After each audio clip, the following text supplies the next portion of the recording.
Hey you guys, what is up? Turumba here. Welcome to my, 20-hour first impression about Three Kingdoms video. I do this because two reasons. The first one is the early adopter slash pre-order bonus, which is one and the same and therefore surely not a pre-order bonus. Never mind. Runs out soon, and some of you guys asking themselves if they should buy it or no, not. And a lot of people ask me how the game is and what I think about the game, should they buy it or not. So the latter one, yeah, it's your decision. I can tell you what I think about the game and how I personally like it, but I am I and you are you, and that is fine as it is.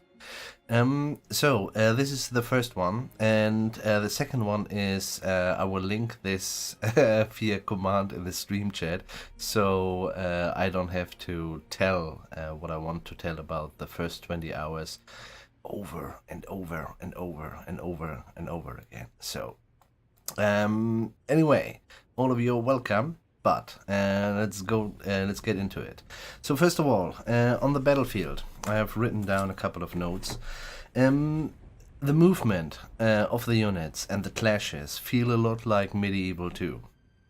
I put this out immediately because it just looks like that, and whether you find this good or bad, I personally was not a big fan of that kind of movement and collision. It does its job, it's fine if you ask me, but if you are a fan of Medieval 2 battle movement and clashes, well, yeah, here you go, man. About the AI, the Battlefield AI, that is, it is basically Warhammer 2 standard after the latest patch. This is what you will see on behavior. It's good. It is as good as Warhammer 2 gets, which is fine.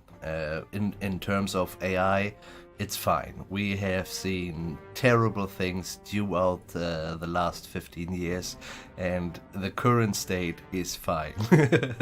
Just wanna. This is an important note, you know. We keep ranting about the AI. Of course, they always be stupid. It's an AI, but well, it is not bad, really. They made great leaps since Attila. So basically, the last shit one was Rome 2, and after that, it goes gradually up, and then we have reached a decent level of AI. Anyway, about the heroes, they are really squishy first. I didn't expect that. I thought they were kind of superheroes, but they are actually quite squishy in the beginning. Later they do get a couple of abilities, some for the units, some for themselves, some administration wise, and this changes things, and later on you can do some shenanigans with it. I had a battle where I lost my complete army, and two of my heroes were left, and they actually defeated, I don't know, 9 units or something. These units were also just half full, but it was kind of ridiculous. It was great fun though, gotta say. Anyway, yeah, so if you use them also together, they do quite a good job. Yeah, gotta say that. The AI does this quite a bit. They keep them together, and that makes the AI even more dangerous, to be honest. Because it's kind of hard to pick one out then, because the abilities sometimes the AI is basically spamming them, and sometimes the for you wrong abilities or deadly abilities are just being spammed. And yeah, so this is so much for the heroes, actually. It kind of works, it's fine. I haven't tried the record mode. I have heard it feels like an afterthought. This is my impression, but as well from the whole introduction of the record mode. But I haven't played it, I can't really say much about that. That about the heroes, and I have only played in the romance mood so far. Bum, ba-da-bum, bum, bum. Oh yeah, right. So the balances from the units, it's fine. It kind of works. They all have their role as usual. I kind of want to say. So I don't know, spears against calf, basically stone paper scissor. But this works fine. But those roles getting a little bit yeah, watered down in terms of abilities and unit rank. This is um, I'm not sure. Sometimes you wonder what the fuck, why is this unit not running? And then it turns out it's a high rank, basically just like the chevrons, the experienced chevrons, and or certain abilities from certain heroes or generals, which gives which gives a certain ability to their retinues. So each general can have 6 units in his own little. These guys can do that because I got that as a general. And you have 3 of those guys in your army, so there you go. It's basically 7 by 3, so 21 units in an army, which is fine. I'm never have been a big fan of more units in an army than 20, and 21 is absolutely fine. But yeah, the battle maps are fine. They kind of look good, but overall, just, you know, I'm one of those guys who would actually turn down the graphic settings to see more on the battlefield. So therefore, it's fine. Sometimes you get a gorgeous view, but yeah, if you're into it, yeah, you will find it there. Next one, campaign map, and I'll do this a little bit more freely. There is this is a potpourri out of several Total War games from the past, which they put into that. A lot of things actually admin-wise comes from Thrones of Britannia. I do think most of them are kind of fine. Lots of things which seem to be new are not new, they just wear a fancy, more sexier dress. This is kind of important to note. It's really not new. Lots of things are not new. We had, for example, no walls in minor cities in Thrones of Britannia. Lots of admin stuff is taken actually directly from Thrones of Britannia, given a sexy dress and put it in there, but also with slight change. For example, you have no walls in minor settlements, but you do have a garrison there. So it's kind of compromise. If you didn't like that on Thrones of Britannia, here you have the garrison, and the garrison is at a certain level of the settlement, the minor settlement that is, quite okay. You need to go to level 4, and then your major settlement got walls. You can have a garrison building there. It's a little bit, yeah, the cities themselves have a own supply system in terms of sieges, which I'm not sure I have understood completely, but it seems like you have reserves, and those reserves determine how long you will be attrition free in a siege. No reserves means you have attrition since turn 1, which can be quite annoying, and that is actually the case as well in the minor settlements. It's, yeah, it's kind of fine, but yeah, it's a little bit annoying. The thing is, and you should have a choice in between. When your settlement and with no reserves, or it's a minor settlement, got besieged in the AI's turn, you should be asked if you want to sally out immediately. But this is not the case. You will get attrition in the AI's turn. So basically, you end your turn, they come, besiege it, and you will get attrition for the first turn. And that's a bit bullshit. Yeah. Because, you know, you should be able just to intercept there and say, yeah, no, we're not taking that, we're gonna sally out. talking about bullshit. This is a little afterthought, and I forgot about it. I just went to the toilet, and I thought, this needs to be in here. The fucking towers. It's ridiculous. They are ridiculously strong. And I do think CA is aware of that. And what they did is, to answer that, as soon as your archers can shoot with fire, which is be unlocked by a general ability, you shoot one volley and 3 arrows, literally just 1.3, 1.2 volleys with fire on a tower, and he burns down. This is ridiculous. The fact that they are overpowered, more so than as an Attila, which says a lot actually, is ridiculous. And the other thing is, the towers themselves though need 1 volley and a couple of arrows, fire arrows more, and not even a second volley or something. No. 3 or 4 fire arrows more, and then it burns down. So you shoot a volley and you are at, I don't know, 90, 85, 90% fire damage already. This is ridiculous. CA, please. Anyway, that's just a little ad here. Yeah. Though this is a little bag, a little what is it? Yeah, not as good, I think. A lot of people are complaining about complexity and stuff like that.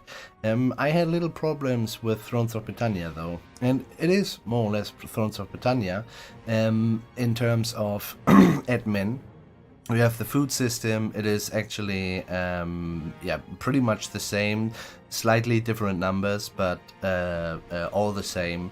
You gotta have food. The armies have a supply system which is connected to the food, and therefore it means also a little bit if you spend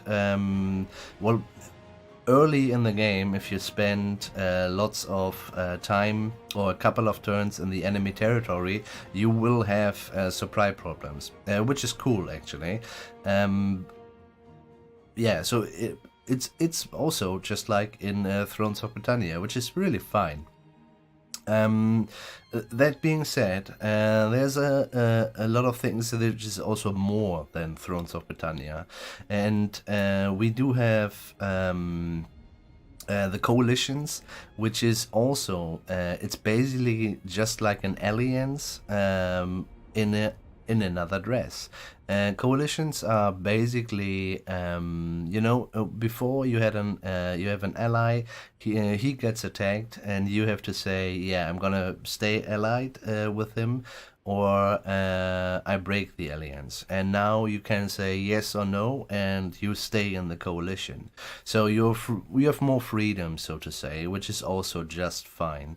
The AI does a lot of backstabbing, despite having trade, which says basically nothing, but having trade and also non-aggression pacts. They will backstab you even though you have just made a non-aggression pact. The trade is not really a trust measurement, I think. I personally feel. But yeah, the non-aggression pact is a non-aggression pact and gets regularly, pissed upon, actually. The coalitions, though, work. If you are with another faction in a coalition, they will not attack you, as far as I can see, in 20 hours. Reminder, this is 20 hours.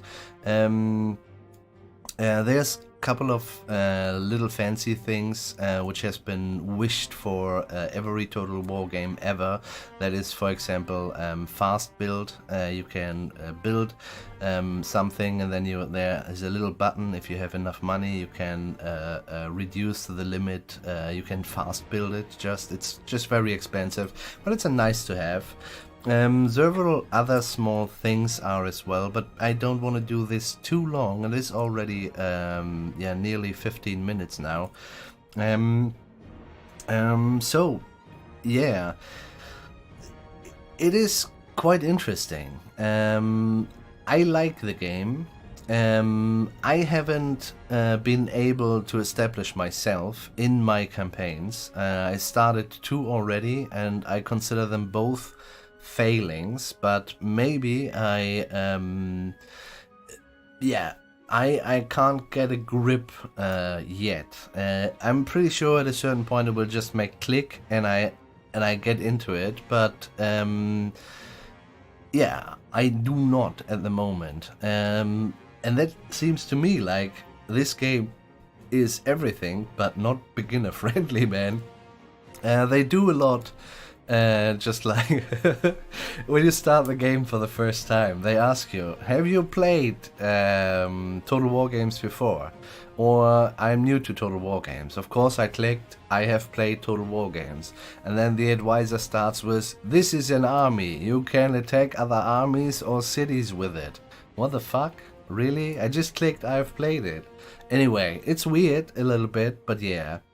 What is to say about the whole thing is lots of UI decisions are I do think based on the notion it is for the Asia market.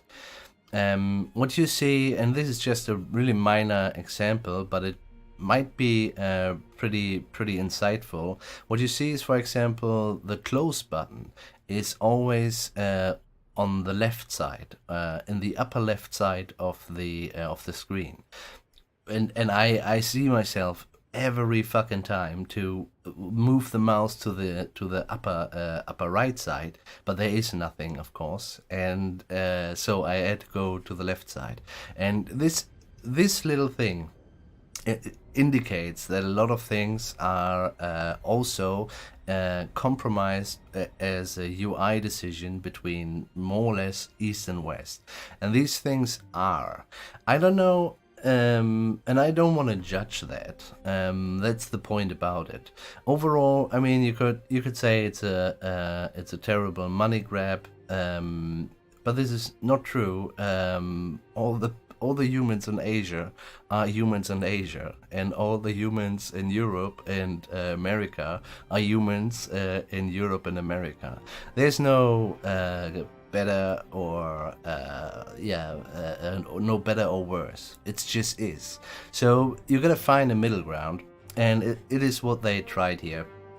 It doesn't make it sometimes easier for both humans, so to say, wherever we live. And I can imagine that Asian people are always also a little bit confused by the UI. So if both sides are a little bit confused, and this is all that is, then I'm willing to bite through it, man. Yes, of course. That being said, lots of people, the diplomacy might be still worth to talk about. There are also nifty things. You have just more options. You can now, I don't know, in older Total War games, you have now, the game would tell you if they do it or not. And they do it with green numbers for they do it, or red numbers, they don't do it.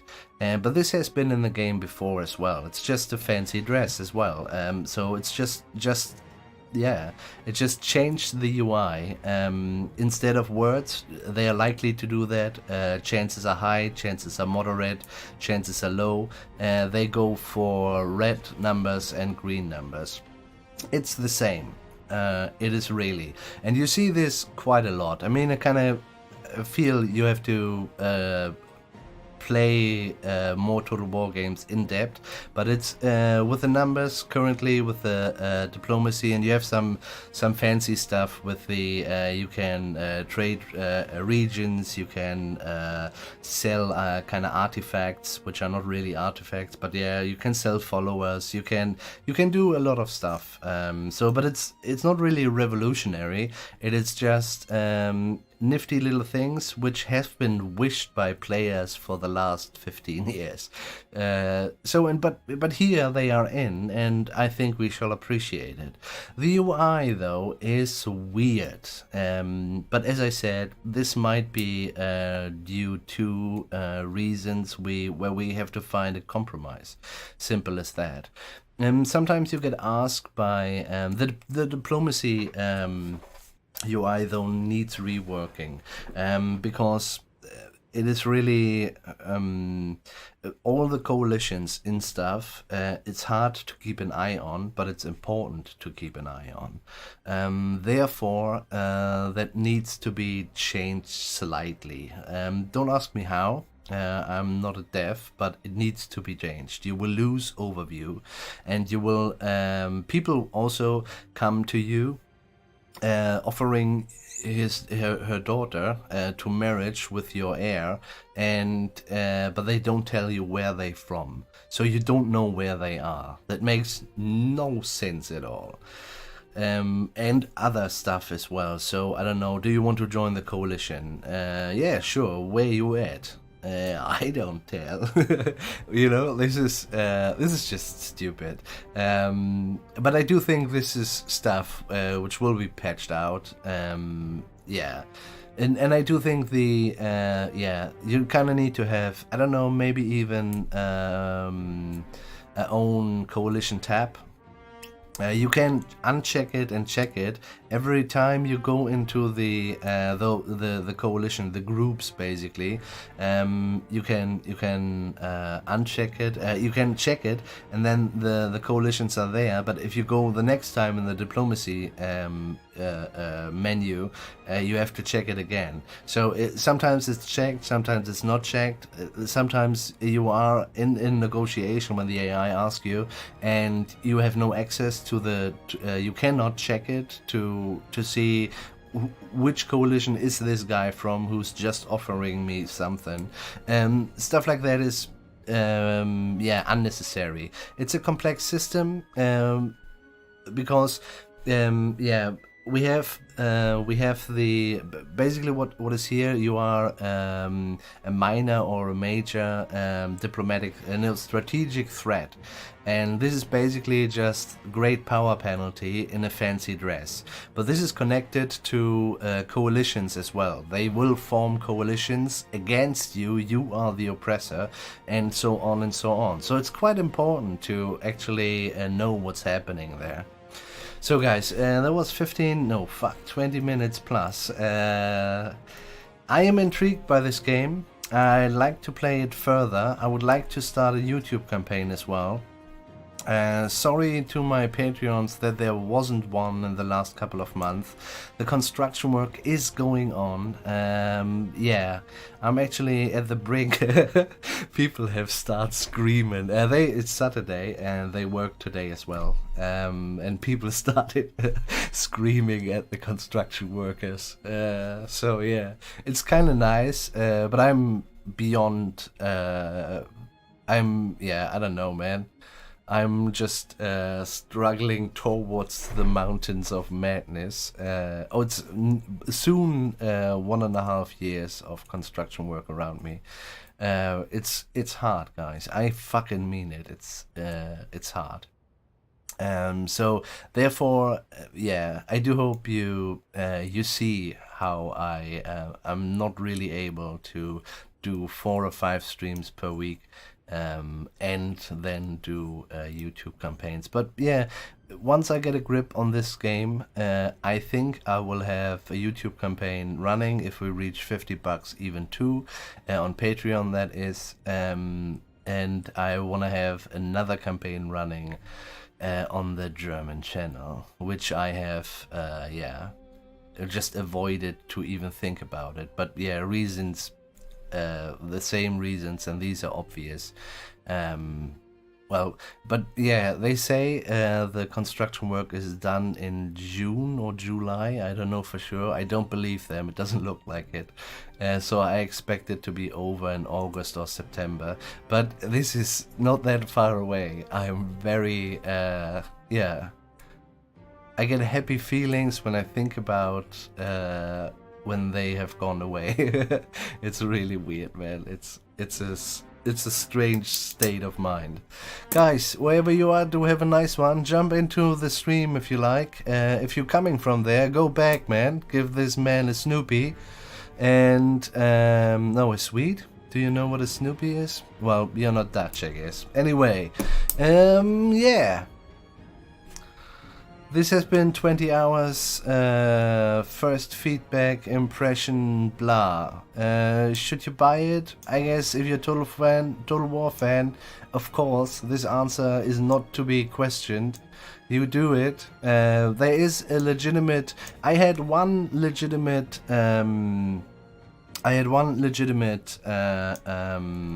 criticism about Thrones of Britannia, and that was by my friend Sir Saigon, and he just said, I don't wanna do all this stuff. I just wanna conquer and fight, and so on. That being said, I get that. This is, you're gonna go to a car dealer and he offers you a Lamborghini, you are but a Humvee guy, and just a Humvee guy, so I skip the Lamborghini. That is fine, man, you do you. And that it's a legitimate one, but just whining around, me, I want it this way, can we have the Lamborghini a little bit higher and make really big wheels upon it? That's bullshit. Go and get a Humvee. They are Humvees, man, good Humvees. So, and this might be the case for Thrones of Kingdoms, Three Kingdoms, as well. It might be not your cup of tea. I find it intriguing. I would like to play more, and if everything is good, we will see a campaign. Don't ask me when, guys. I don't know, I've played now, Steam says 26 hours, but I know that 2 hours of those are just running on nothing, and I doing other stuff. But overall, I don't know, 24 hours straight playing. Both of those came from 2 streams, so I'm a busy boy. Yeah, well, check the stream out. Guys, now for reals. Goodbye.